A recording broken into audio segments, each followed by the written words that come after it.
বিএনপির ভারপ্রাপ্ত চেয়ারম্যান তারেক রহমান কর্তৃক জাতির সামনে উপস্থাপিত রাষ্ট্রকাঠামোর মেরামতের ৩১ দফার লিফলেট গাইবান্ধার সাইদুল্লাহপুরে বিতরণ করা হয়েছে। একই সঙ্গে গাছের চারা বিতরণ ও আলোচনা সভা অনুষ্ঠিত হয়।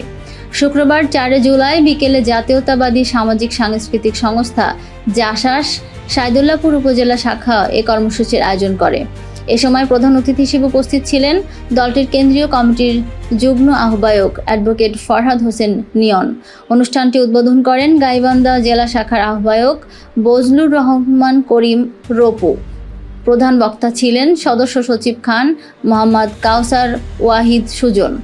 জাসাস সাইদুল্লাহপুর উপজেলা শাখার সভাপতি মাসুদ মিয়ার সভাপতিত্বে ও সাধারণ সম্পাদক সাদিকুর ইসলাম পান্নার সঞ্চালনায় আরও বক্তব্য দেন জেলা তাঁতি দলের আহ্বায়ক আ.স.ম. সাজ্জাদ হোসেন পল্টন, জাসাস উপজেলা শাখার সহসভাপতি ইখলাসুর রহমান, পলাশবাড়ী উপজেলা শাখার সদস্য সচিব